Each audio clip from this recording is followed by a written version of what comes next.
What's up, Nerf Herders? Welcome to Take One Movie Reviews, where all reviews are done in one take. When I checked out Insidious Chapter 3, and James Wan, the first two, passes the torch down to another director for this go-around, but he does serve as producer. I didn't go into this film with any expectations. The first two Insidious films I thought were okay for what they were. The first one, got a little unhinged for me in the third act, and I did end up enjoying the second one a little bit more.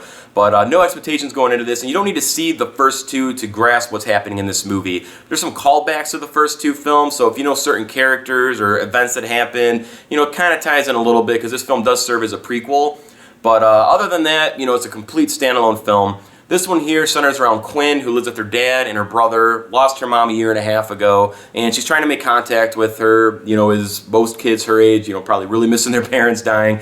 And so she reaches out to a familiar psychic that we all know from the first two films, to get some assistance to talk to her mom. Well, of course, something else is going to be listening and comes back when they reach into that other realm. So it turns into the same kind of story as far as, a dead person wanting to take over the soul of a living, essentially. And, the film I thought was okay. It had a lot of potential. There was a lot of potential in this movie and a lot of moments where I was kind of like, all right, this is a really nice shot. They definitely keep in the tradition, that James Wan had, the same kind of filming style, doing the same kind of shots to create atmosphere and all that. And I thought they handled it well, but the biggest problem with this movie, again, is just ruining everything with these ridiculous jump scares. It drives me absolutely crazy because there were some legitimate shots that I thought could have been creepy, where they show a scene and it's just like a straight scene. You're just looking right at one particular thing, but then when your eyes adjust to it, you see something else that's not supposed to be there. And that's really creepy, and that creates more, of attention to me. I'd rather have a feeling where I'm just kind of and just shrug up in the shoulders a little bit than have some loud bang go off, and something jumping out. Jump scares, it was every scene in this movie. Every scene. Every time they switched between different characters, there was a jump scare happening. And it just killed all the atmosphere. Even when they had some tense moments that were building up, they'd kill it with a jump scare. And it drives me nuts how they utilize these jump scares moments. I get it, there's certain things that can happen. If a hand comes out of nowhere and grabs you, it's going to be scary. It's going to give you maybe a little bit of that jump feeling. But then they just got to crank the music to 11 and just make it seem like it's this completely overwhelming segment, and it ruins the scene. Completely ruins the scene. If they would have taken out the jump scares, from this movie entirely, I think the moments, even where they had jump scares, would have been a little bit more tense.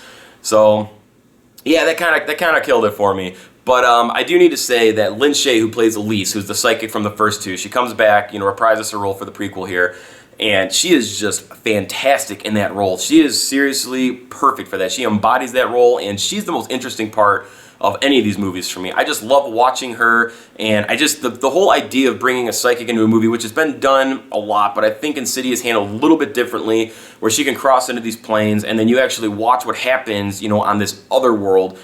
I really like how they portray that, and I think she does a perfect job with that. So, if you're a fan of the first two Insidious films, I think there's things in this film you would enjoy a lot, especially if you're a fan of Lin Shaye's character. That was the most enjoyable part of this movie for me. The actual story, kind of had me in there a little bit, but all these jump scares and everything completely ruined the movie for me, and I just wish they would stop putting them in there. A jump scare is okay if it's necessary to the story, but just for the sake of loud music and just shrieking noises to get people off guard, you can put that in any kind of movie. It can be in a drama, a love story, action, anything. If you're in a quiet atmosphere and you're just kind of intent watching what's going on, and all of a sudden it's like, BOOM! I don't care what kind of movie you're watching. It's gonna make you jump. Something's gonna make you jump. It's startling. It's your reflex. That's not horror. I'm sorry. That's not horror. And that's what pissed me off about this movie, is because they set up some really good things that were, could have been genuinely creepy, and they completely crushed it with these jump scares.